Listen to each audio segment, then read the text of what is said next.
read a study a long time ago. I couldn't find it again, but they were measuring the bone density of runners, like long distance runners, the bone density in their shin bones.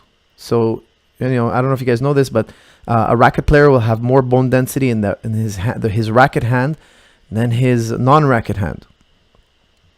So it shows like impact.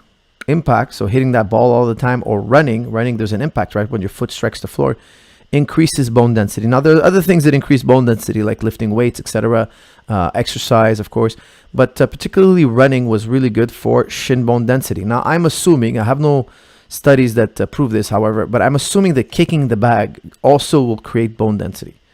So people always ask me, hey, how do I toughen up my shins? I personally don't toughen up my shins other than kicking the bag. Now I have bags that are harder in the gym and some that are softer. I kick the harder bags every so often. I make my shin nice and red. And over the years, my shins really kind of got numb over the years of kicking the bag. Now, when I first started doing Muay Thai, my nickname was Baby Shins. My trainer used to call me Master Peter Sison Fu. He used to call me Baby Shins. He used to make fun of me all the time. Why? Because I was very sensitive to kicking. I would hurt my shin. I wouldn't kick much. I'd shy away from the kicks. Now today, I don't have any problem.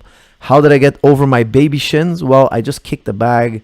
I didn't really do anything else. Now, I also like to do impact training. So one fighter with his hands over his head, one sparring partner just hitting the body, punching the body, and kicking the body, but extremely gently, not hard. So he'll give me a shin kick to the ribs, and I'll kind of move with it a bit, but I'll let him hit me. But my partner has to kick me very, very lightly, because he could really injure me. He could break one of my ribs. I'll also let my partner knee me to the body. I'll also let him kick my thighs. I like to end sparring like this. So after sparring, sometimes I do bag work, sometimes I do shadow stuff, sometimes I do drilling, and sometimes I do impact. I let the guy hit me to the body. So I'll do a whole 3-minute rounds of him hitting me to the body, kneeing me to the body, kicking me to the leg, and just taking that shot, just getting it over it psychologically, getting hit, getting comfortable with how to absorb a strike. And then after the 3-minute round is up, I'll go and start working the body for 3 minutes. So my partner will put his hands up and I'll work for 3 minutes on the body, and I'll kick the leg. Of course, it's always done gradually. And then you could build up intensity. Ask your partner, should I go a little harder? I also like push kicks to the body. I'll let my partner push kick me. Why? If you've never been push kicked before, you don't want to be push kicked for the first time in your fight. Okay, you got to know what it feels like. So you can develop a maturity, So you can, sometimes when you get hit, your imagination runs wild. You're like, oh my God, I just got hurt. I might get, no. How bad was the shot? Somebody who's been hit many times can assess a lot more effectively, a lot more realistically than somebody who gets hit for the first time. Okay, so we want to eliminate that emotional component. I remember when I was fighting amateur, I would get hit and I would think, oh man, the guy really hit me super hard. I remembered the shot. Like after the fight, I'm like, oh yeah, in round 2, he hit me with this really good shot. And then I'll rewatch the tape and I was like, it was nothing. It was nothing. Like my imagination ran away with me a little bit. So with experience afterwards, my later fights, once I had 15, 16, 17 fights, I started to have more of a maturity. If somebody would hit me, it would be like, not a big deal. Okay. I could assess more what a real strike is.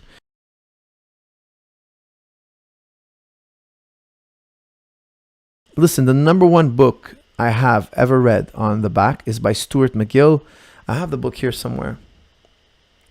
I'm forgetting what it's called. He's got several books. I'm just trying to look at my library here, see if I could spot it.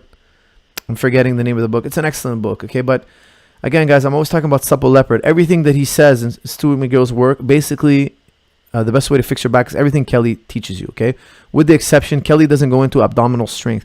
Stuart Mcgill talks about the importance of abdominal strength, yet Kelly does talk about abdominal tension. You should always have a certain amount of tension in your stomach. He calls it the slap test. If I slap you in the body, in the stomach, will you flex your abs? That's the amount of flexion you should always have whenever you're doing any athletic movement. That's the minimum. You should always have some tension in your abs.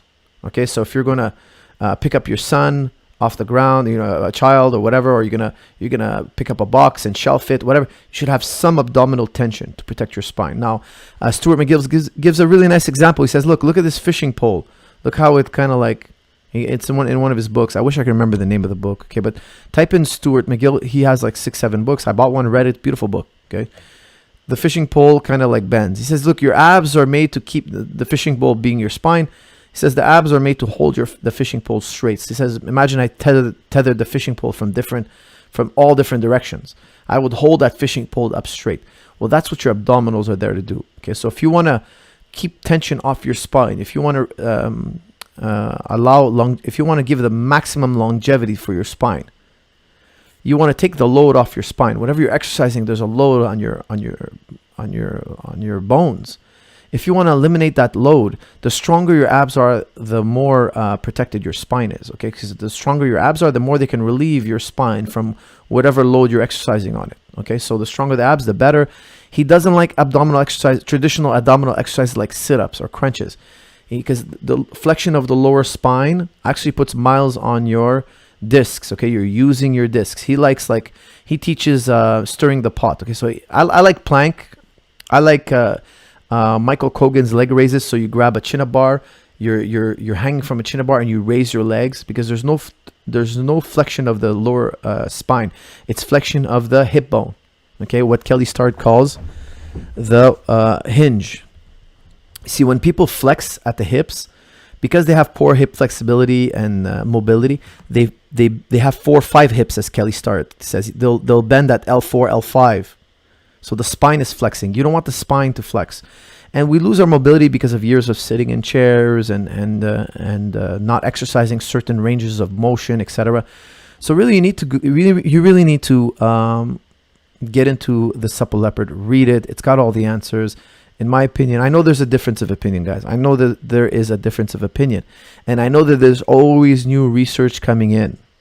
And again, that's why once upon a time I said a hypothesis can never really truly reach a fact in the mathematical sense. A scientific fact is always a very agreed upon hypothesis. Okay, the more we agree upon it, the higher up the hierarchy it goes. It can go from hypothesis to theory, and then we can get to fact and law. However, we can never be 100% sure. Why? Because there's always new evidence that can come and contradict us. Now, some of you guys wrote me, guys, Coach, oh no, there's new evidence that shows that certain things that Kelly Starrett said are possibly questionable. Yes, I get it. No doubt about it. That's why he's already at his 2nd edition, and I'm sure he's going to come up with the 3rd, 4th, 5th edition. As the science of physiotherapy develops, we're going to have new and better ways, and some of the old ways we'll find were no good. No doubt about it. It's happened in exercise science repeatedly. Okay, what I'm telling you is I've tried it, it worked, and there's a variety of, there's a countless amount of studying and research that have gone through what Kelly Starrett shows in his book. This is the best method that we know today. Not everybody agrees upon it. That's a given. If you want to follow another PhD guru, go ahead. I follow Kelly Starrett. It's worked for me. I find that the Supple Leopard material really, really worked for me. I hope that helps. I hope that answer helps you out.